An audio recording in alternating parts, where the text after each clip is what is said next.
श्री सद्गुरु महाराज की जय। श्री सद्गुरु महाराज की जय। स्वामी जी प्रणाम। जी प्रणाम। हम लोग बहुत दिनों के बाद मिले हैं। जो हमारे साधक जिज्ञासु हैं वो बराबर कहा करते थे कि बहुत गैप हो गया, लंबा गैप हो गया, जिज्ञासा समाधान अभी हो ही नहीं रहा है। मैं भी बहुत दूर चला गया था अंतर्राज्यीय सत्संग करने के लिए, तो मैं उन साधकों जिज्ञासुओं से यही निवेदन करूंगा। तो कभी कभी हम लोगों को जाना पड़ता है, क्योंकि प्रचार प्रसार के लिए तो जाना ही पड़ेगा। तो मैं अब आया हूँ आपकी जिज्ञासा को लेकर के स्वामी जी के पास। स्वामी जी से निवेदन है, पहले वो शुभकामना तो कर दें। जी जी स्वामी जी, पहले तो आप गुजरात, महाराष्ट्र, बंगाल, जी कई राज्यों के संतमता अनुयायियों को अमृत गुरु ज्ञान का देकर आए हैं। सौभाग्य है जी। और मैं सभी इस YouTube चैनल के द्वारा जो लोग जिज्ञासा समाधान सुनते हैं, मैं उनको बहुत बहुत शुभकामना करता हूँ कि उनके जीवन में आध्यात्मिक उन्नति हो और आप सांसारिक जीवन में भी सहज और शांति अनुभव करें।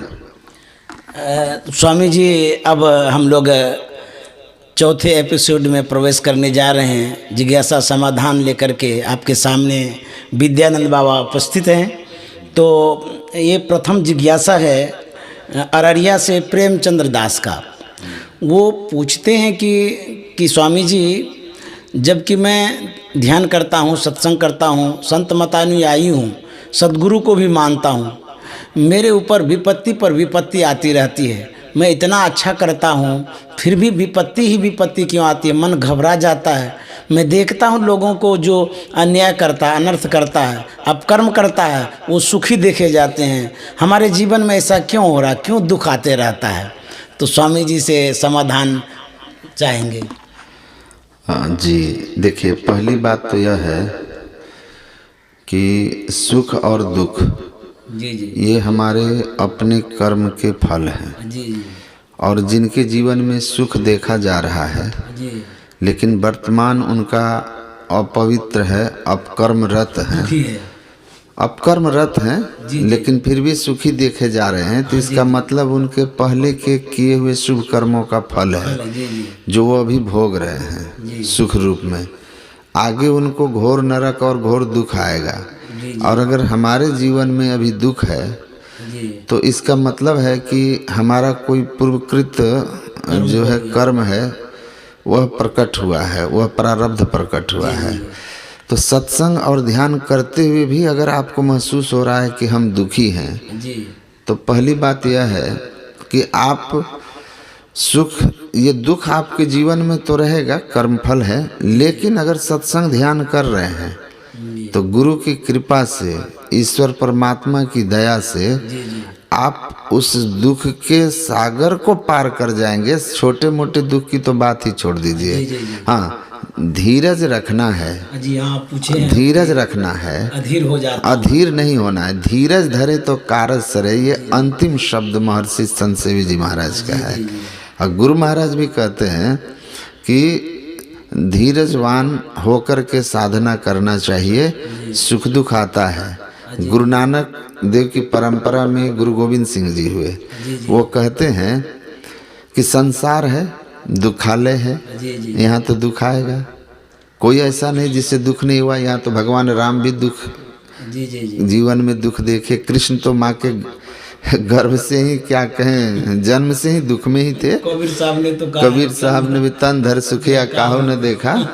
ये सब बातें हैं, लेकिन सत्संग ध्यान करते रहने से क्या होता है कि एक तो आपको गुरु का सहारा, ईश्वर का सहारा मिलता है, जिससे आप उस दुख को बर्दाश्त कर लेते हैं। सहने की क्षमता बढ़ जाती है। देह धरे का दंड यह सब काहू को होए, ज्ञानी भुगते ज्ञान से, अज्ञानी भुगते रोए।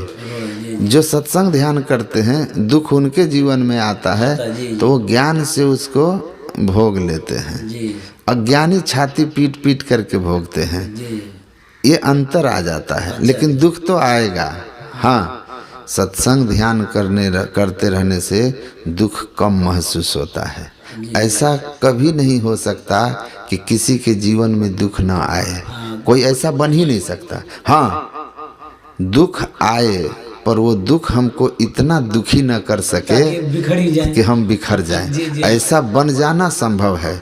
और ये सत्संग ध्यान हमको ऐसा बना देता है कि ज्ञानी भुगते ज्ञान से की अवस्था में हम रहते हैं। बहुत सत्संगी हैं जो कि दुख आने से वो कहते हैं कि हम तो गुरु महाराज को मानते हैं, मेरे ऊपर इतना दुख आता, मैं कितना क्या करूं, कितना पूजा करूं, ध्यान करूं, और करते करते मैं थक गया हूं, मेरी कामना भी पूरी नहीं होती है। दुख के कारण मैं ध्यान भजन सत्संग भी नहीं कर पाता हूं। इतने अधीर हो जाते हैं कि पथच्युत की अवस्था में आ जाते हैं वो। हाँ, ये मैं समझ सकता हूँ कि जो व्यवहारिक रूप में ऐसा लोगों के साथ महसूस होता है। लेकिन तब भी जो कहते हैं वो भी छोड़ते नहीं हैं और नहीं छोड़ेंगे। वो पकड़े हुए जितना रहेंगे उतना बचे रहेंगे। और मुझे उनके लिए यह संदेश यही है गुरु महाराज का, एक संबल भी है। जी, एक संदेश है गुरु महाराज का उनके लिए कि आप यकीन रखिए समर्थ सदगुरु सिर पर खड़े। वो खड़े हैं। आपको लगता है कि हम बिखर रहे हैं, लेकिन वो आपको बिखरने नहीं देंगे। एक छोटी सा प्रसंग आपको सुनाते हैं कि एक आदमी जो है वो स्वप्न देख रहा है कि मेरे जीवन में बड़ी विपत, बड़ा सुख का दिन है। अब मैं समुद्र किनारे टहल रहा हूँ, जैसे अभी आप समुद्र तट से आए हैं। तो कहा कि मैं समुद्र किनारे टहल रहा हूँ, अब बड़े आनंद के दिन गुजर रहे हैं। अचानक उसके जीवन में विपत्ति आ जाती है। देखता है सब संग छोड़ के भाग गए। साथ साथ ईश्वर उसके सुख के दिन में चल रहे हैं। सब भाग गए दुख के दिन में। तब देखता है कि हमारा जो है 2 ही पैर के निशान रह गए। तो कहता है भगवान, सुख के दिन में सब साथ थे, आप भी साथ थे, दुख के दिन में आप भी साथ छोड़ के भाग गए मुझे अकेला। तो भगवान कहते हैं कि तुम्हें कैसे लगा कि मैं तुम्हें छोड़ के भाग गया? कह रहे जब मैं सुख के दिन में था तो साथ साथ 4 पैरों के निशान थे। 2 आपके 2 मेरे, साथ साथ। और जब दुख के दिन आए तो मैं देख रहा हूँ कि 2 ही पैरों के निशान रह गए। तो 2 पैर का निशान रह गया, इसका मतलब मैं ही रह गया ना, आप तो भाग गए। तो भगवान कहते हैं कि पुत्र ऐसा नहीं है। सुख के दिन में मैं तुम्हारे साथ साथ चल रहा था, और जैसे दुख का दिन आया तो मुझे लगा कि तुम अब बिखर जाओगे। दुख गहराता जब चला गया और मुझे लगा कि अब तुम अधीर हो चुके हो, अब तुम बिखरने वाले हो, तो मैंने तुमको अपनी गोद में उठा लिया था। वो 2 पैरों के निशान मेरे हैं, तुम्हारे नहीं हैं। तो सदगुरु महाराज ऐसे ही हैं। जैसे देखते हैं कि अब ये अधीर हो रहा है, अब ये नहीं संभल सकता, तो वो अपनी कृपा छाया दे करके उसके प्रारब्ध जो हैं भोग को सहने की क्षमता बढ़ा देते हैं। और कभी कभी कृपा करके उसके प्रारब्ध को समाप्त भी कर देते हैं और अपने ऊपर भी ले लेते हैं। तो ऐसे बहुत उदाहरण है। उस समय लोगों को यह पता नहीं चलता कि मेरे ऊपर कृपा हो रही है। जी, वो कृपा को हम अनुभव नहीं कर पाते, लेकिन कृपा छाया उनकी है, बनी रहती है। आप उनको भूले नहीं। गुरु महाराज कहते हैं कि गुरु प्रकट हैं, प्रभु गुप्त हैं, हैं एक ही दयाल, हरदम रटो कभी ना हटो, तुझे छेड़ेगा ना काल। तो घबराना बिल्कुल नहीं है। इस बात को स्मरण रखना है, इस बात को स्मरण रखना है कि गुरु प्रदत्त मंत्र को अगर आप जप कर रहे हैं तो साधक नाम जपहि लौलाए है ना, जपहि नाम जन आरत भारी, आ मिटहि कुसंकट होहि सुखारी। सुमिरऊ सुमर सुमर सुख पायो। आप अपने सुमिरन को बढ़ा दीजिए, सुमिरन को बढ़ाइए।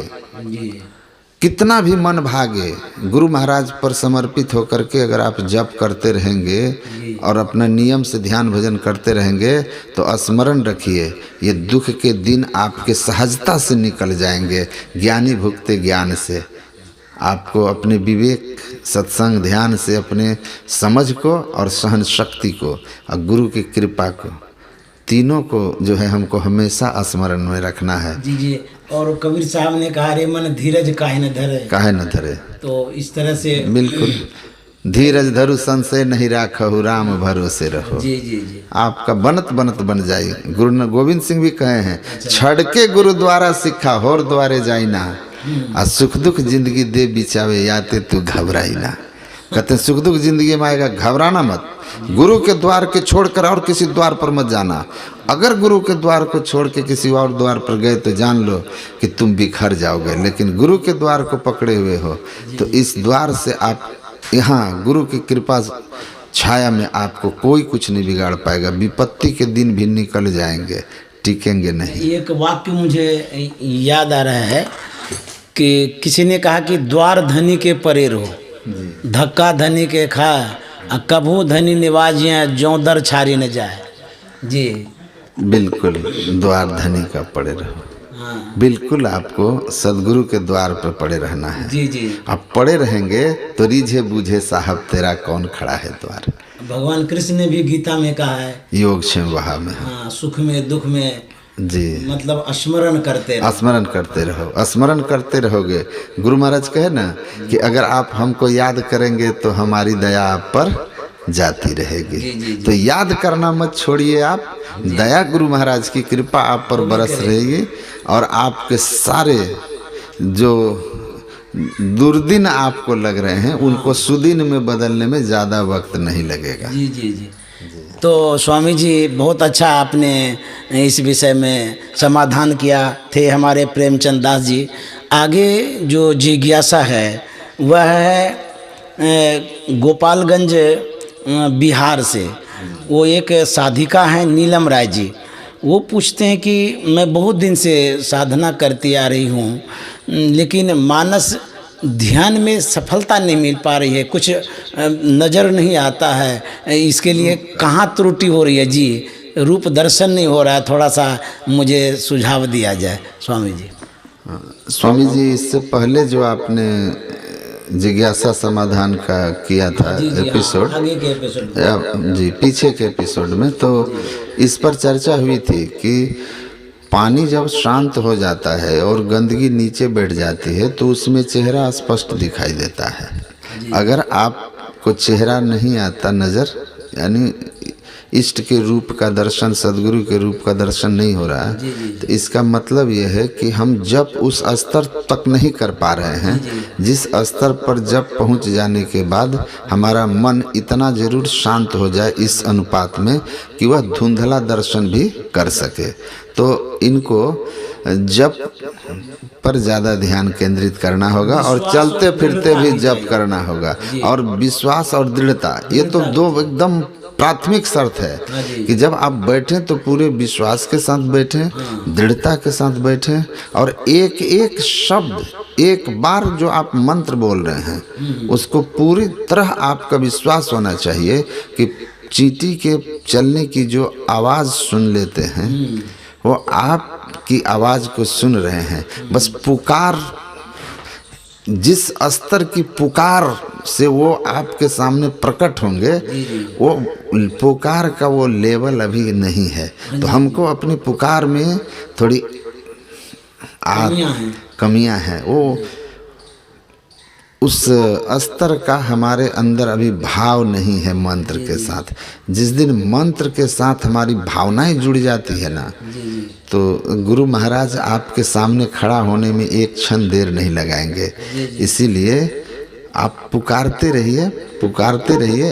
अवश्य कबहुक दीन दयाल के भनक पड़ेगी कान। भनक तो पड़ ही रही है, बस वो देख रहे हैं कि खिलौना में बच्चा भी पूरी तरह मतलब तल्लीन है, और अगर खिलौना से हटा है तो पूरी तरह नहीं हटा है। अच्छा, जो मतलब बहिर्मुखी जो मन हो जाता है, विषय में जो चला जाता है। जी, मन में वो दीनता नहीं है, वो निष्कपटता नहीं है, वो आर्त पुकार नहीं है। जिस आर्त पुकार के साथ कृष्ण प्रकट हो जाते हैं द्रौपदी के सामने, तो हमारी आर्त पुकार अगर थोड़ी ठीक ढंग से हो जाए और हमारा मन केंद्रित हो जाए, थोड़ा केंद्रित हो जाए, श्रद्धा और प्रेम से पुकारते हुए अगर हम अपने मन को लक्ष्य पर केंद्रित कर पाते हैं, तो निसंदेह जान लीजिए कि मन और मंत्र का संयोग कुछ देर अगर ठीक से हो जाए तो गुरु महाराज का रूप भी दिखना शुरू हो जाएगा।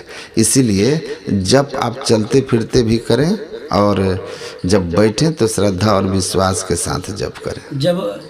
जब हम लोग ध्यान करते हैं तो कहीं न कहीं मन बहुत भागता है, मतलब कि चाहे वो संसार के संकल्पों में, विषयों में, या जो काम धंधा करते हैं, जो जिस वातावरण में हम रहते हैं वहाँ मन बार बार चला जाता, आंख बंद है लेकिन फिर भी उसी संकल्प में रहते हैं, ये काम छूट गया, वो काम छूट गया। हो सकता है ये भी कारण हो सकता है। स्वामी जी, मन की चंचलता जब कब अधिक होती है? जब वो तामसी या राजसी वृत्ति में होती है। तो राजसी वृत्ति बढ़ी रहती है तो हमें संसार का संकल्प विकल्प बहुत ज़्यादा होता है, और तामसी वृत्ति में तो हम मूढ़ता रहती है, निद्रा आती है। तो ये संकल्प विकल्प जो है राजसी भाव में आते हैं। तो राजस भाव जब तक सात्विक नहीं होगा तब तक मन मंत्र जपते हुए आनंद की अनुभूति नहीं करेगा, और जब तक मन को सुखानुभूति नहीं होगी तब तक मन टिकेगा नहीं, क्योंकि मन का स्वभाव है कि यह सुख के पीछे भागता है। तो वो तो बाहर के सुख में चला जाता है बाहर। हाँ, चूंकि उसको अभी तक बाहर के सुख का ही, विषय सुख का ही अनुभव है, इसीलिए वो भागता है।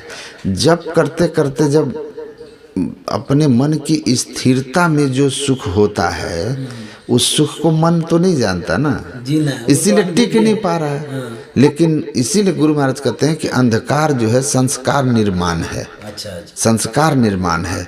इसीलिए मानस जप के लिए, मानस ध्यान के लिए कहा दृढ़ साध कर कीजिए।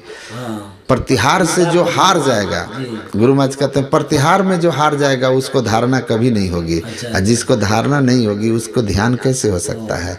तो प्रतिहार से मत हारो, क्योंकि हमारे जन्म जन्मांतर के राजसी संस्कार हमारे मन को स्थिर नहीं होने देते, और मन विषय सुख जानता है इसलिए विषय में भागता है। भागो, लड़ो मन से। सूर संग्राम देखी भागे नहीं, देखी भागे सो सूर नहीं। आप लड़िए, जह जह मन भग जाए ताहि तह तह से तत्क्षण फेरी फेरी ले आइए, लगाइए ध्येय में अपन। इस तरह प्रतिहार करते रहने से जब मन का अल्प टिकाव होने लगेगा, अब मन को उस अल्प टिकाव में जो सुख है अंदर का उसकी झलक मिलेगी, वो विषयों के सुख से बहुत विशेष होगा।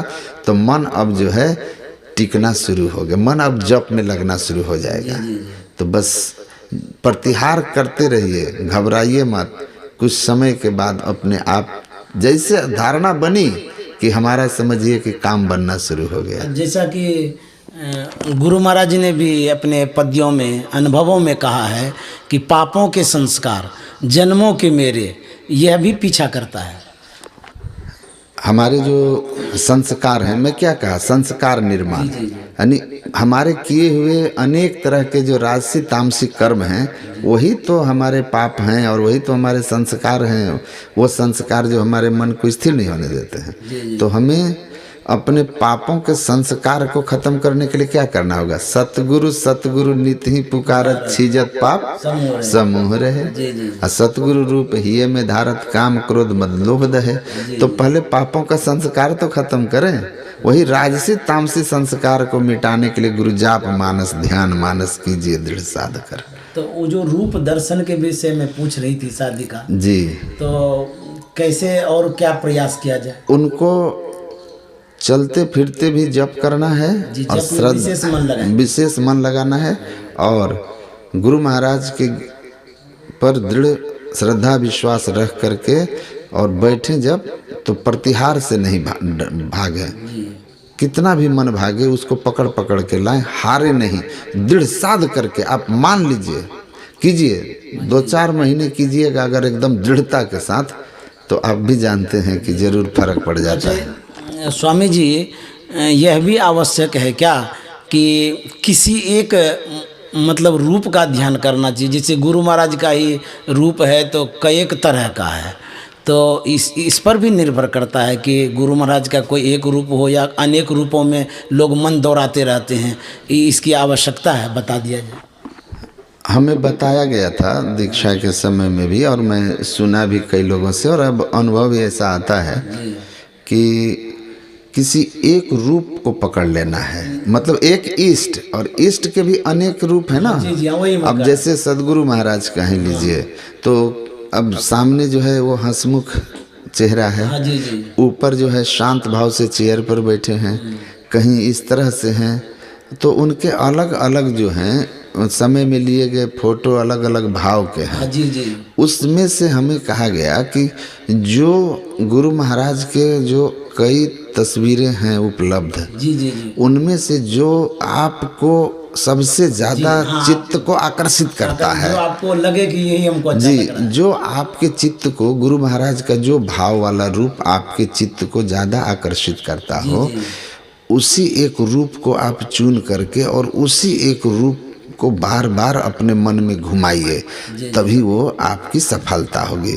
तो मतलब इष्ट एक और उनका एक भाव वाला तस्वीर भी एक होनी चाहिए। वो आपके ऊपर डिपेंड करता है, वो आपको चयन करना है आपको कि कौन सा रूप आपको ज़्यादा पसंद है। उसी को आप अपने शयन कक्ष में भी रख सकते हैं, हाँ, दर्शन करते हुए। जी, शयन कक्ष में रखिए, जैसे हम लोगों के मोबाइल की स्क्रीन पर है, हमारे गाड़ी के सामने सीट पर रखे हुए हैं, फिर हमारी जो डायरी है, उस डायरी के हम जो डायरी 3-4 डायरी है सब में लगा के रखे हैं।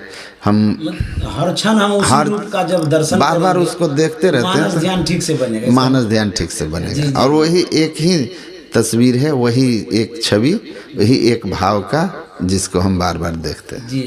अब आगे जो जिज्ञासा किया गया है वो है हमारे बिहार पुलिस विभाग से हैं, पटना के हैं धीरज कुमार जी। वो कहते हैं कि मैं जब करता हूँ या ध्यान करता हूँ तो मेरे भौं के पास बराबर गुदगुदी जैसा लगता है, इसका क्या कारण है स्वामी जी? देखिए, कई लोग पूछे, कल भी एक आदमी हमसे यही समाधान कराने आए थे, वो शिक्षिका हैं वो, तो कि यहाँ गुदगुदी होती है, तो ये मुझे तो कभी नहीं हुआ मुझे कभी नहीं हुआ, तो मैंने इस पर कई रिसर्च किए और कई चर्चाएं की कि ऐसा क्यों होता है। तो पता चला कि ये सबके साथ नहीं, किसी किसी को होता है। और पहले तो उनको ये देखना है, अगर ठीक दृष्टि योग कर रहे हैं, दृष्टि को अगर सामने टिका रहे हैं, तब यहाँ हो रहा है। तो ये सेंसेशन जो है ना, उनका त्वचा थोड़ा ज़्यादा सेंसिटिव है, एकाग्रता बढ़ने से, हाँ वही बता रहे हैं कि सेंसिटिव है, तो हाँ सेंसिटिव है। तो जैसे ही एकाग्रता बढ़ाते जाते हैं ना, तो मस्तिष्क पर बल पड़ता है, महसूस होता ही है। तो बहुत लोगों के साथ होता है कि एकाग्रता की शक्ति बढ़ने से वहाँ पर, चूँकि अभ्यास तो कभी नहीं है, और जब वहाँ शुरू होता है ना एकाग्रता होना, तो थोड़ा सेंसेशन आता है, प्रतिक्रिया वहाँ होती है। हाँ, सबको नहीं होती, लेकिन जो थोड़ा ज़्यादा सेंसिटिव त्वचा वाले होते हैं उनके साथ होता है। जब एकाग्रता बढ़ती है, एकाग्रता करने का प्रयास करते हैं, ये एकाग्रता उसकी बढ़ रही है, ये इसका प्रमाण है। मतलब आप एकाग्रता में आपका सिमटाव हो रहा है, उसी सिमटाव में जो अधिक त्वचा जिनका सेंसिटिव है, तो आप देखेंगे कि कई लोग हैं गर्म चीज़ को छुएंगे उनको कम जलन हो गया, कुछ लोगों को छूते ही हाथ हटाएंगे, हाँ, कम मतलब करंट जैसा लगता है, करंट जैसा। तो ये जो ज़्यादा सेंसेशनल है, जब वो उनका सिमटाव होगा ना, तो ये अच्छी बात है कि उनका सिमटाव हो रहा है, बस त्वचा सेंसेशनल है। तो कुछ समय के बाद अभ्यास हो जाएगा उसको सहने की, तो फिर ये सेंसेशन ख़त्म हो जाता है। जी, तो ये खुशी की बात है। आप सफलता, आप अपने लक्ष्य की ओर सही बढ़ रहे हैं, दृष्टि सामने की ओर जमाए रखिए, ये कुछ दिन के बाद ख़त्म हो जाएगा। स्वामी जी, मैं अभी सूरत में था, गुजरात में, तो वहाँ एक साधक हमसे पूछ बैठे कि मैं ध्यान करता हूँ, तो ध्यान करते करते सिर में दर्द होना शुरू हो जाता है, जो आज्ञा चक्र है उसके आसपास में पेन होता है। ऐसा क्यों होता है, क्या कारण है? मुझसे उन्होंने पूछा था, तो मैंने कहा था स्वामी जी से मैं आपकी जिज्ञासा रखूँगा और समाधान आप इसमें पालेंगे। स्वामी जी, मैं उनके लिए यही कहूँगा कि अगर दर्द हो रहा है तो इसके संबंध में दिया हुआ है, मैंने पूरा पढ़ा, गुरु महाराज का भी, बाबा देवी साहब ने भी कहा है कि एक या तो आपको जो देखने का ढंग है वो ठीक नहीं है, आप डीम पुतली पर कहीं जोर दे रहे हैं, जो बिल्कुल नहीं देना है। एक साधक सोते समय जैसे अपनी दृष्टि को सहज अपनी पलकों को गिरा देता है, वैसे ही स्वाभाविक रूप से नेचुरल हमारे पलक गिरे, आँख पर कोई जोर ना हो, ख्याल पर जोर होना चाहिए। तो एक तो या तो साधना की जो उनकी प्रक्रिया है उस त्रुटिपूर्ण है, डिफरेंस हो रहा है। हाँ, तो उसको आपको सुधार लेना है। और जो बताया गया है कि सामने देखिए, आज्ञा चक्र के पास मत देखिए, वहाँ सामने देखिए, आँख पर जोर मत डालिए। दूसरी एक और बात है जो कि दिया कि सिर भारी हो जाता है, आज्ञा चक्र के पास दर्द होता है, तो कहते हैं कि कई लोगों के साथ होता है जिनका कि ब्रह्मचर्य ठीक नहीं है, हाँ, दुर्बलता भी हो सकती है, शारीरिक दुर्बलता भी एक कारण है। तो जब ऐसा महसूस हो तो आपको उस क्षण साधना छोड़ देनी चाहिए, मतलब उस समय साधना छोड़ के उठ जाइए, या दर्द महसूस हो, या उठिए मत, तो मानस जप शुरू कर दीजिए, दृष्टि योग छोड़ दीजिए। जी जी जी। आगे एक जिज्ञासु पूछ रहे हैं कि मैं संत मत से दीक्षित हूँ, बहुत ऐसे महापुरुष हैं संत मत के, चाहे वो गुरु महाराज हों या बाबा देवी साहब हों या दादू दयाल गोस्वामी आदि जो महापुरुष हैं, क्या और संतों का ध्यान किया जा सकता है? इस पर स्वामी जी कहा जाए। देखिए, संत सब एक हैं, उसमें तो कोई अंतर नहीं है, छोटे बड़े नहीं है, लेकिन मनमुख होना है या गुरुमुख होना है। जी जी। आपको दीक्षा देते समय जिस रूप का ध्यान बताया गया वो रूप आपका इष्ट है, उसी का आपको ध्यान करना है। जो नाम आपको जपने के लिए बताया गया वही नाम आपका गुरु मंत्र है।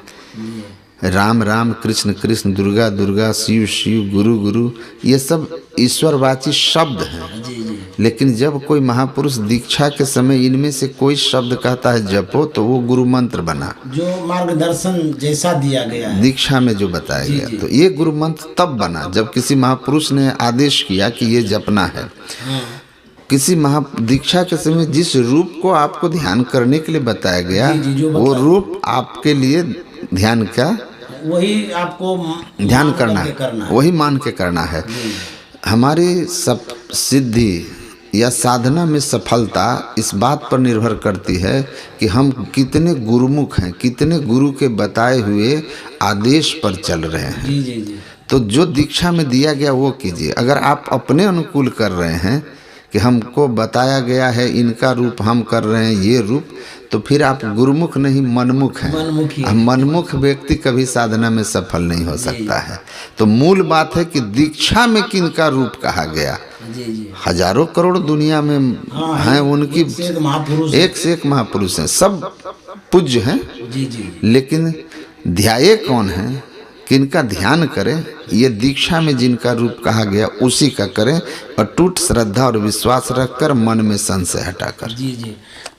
कहने का मतलब है स्वामी जी कह रहे हैं आपके जो गुरु जी हैं उनका जो निर्देश है, जिसका ध्यान करने के लिए, उसी का ध्यान करने से आपको उन्नति होगी, आपकी आगे बढ़ सकते हैं। स्वामी जी, मैं एक दो जिज्ञासा और लेना चाहता हूँ, वक्त थोड़ा आपका और लेना चाहता हूँ, बहुत भी काम भी है।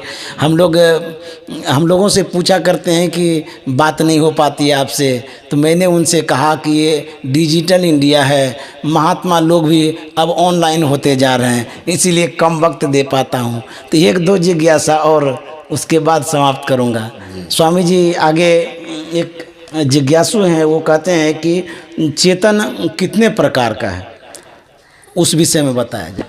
देखिए, गुरु महाराज ने तो इस संबंध में कहा, जी जी पहले उन्होंने कहा कि चेतन दो रूप में है, ज्योति और नाद के रूप में। फिर एक जगह कहते हैं कि चेतन दो तरह का होता है, एक समष्टि चेतन, एक व्यष्टि चेतन। व्यष्टि चेतन उसको कहते हैं जो जड़ प्रकृति में व्यापक है, और समष्टि चेतन और व्यष्टि चेतन जो अंतःकरण में व्यापक चेतन है। बाकी गुरु महाराज कहते हैं कि ये चेतन दो रूप में है, ज्योति और नाद रूप में। जी जी जी, ये ज्योति और शब्द ये दो रूप में है।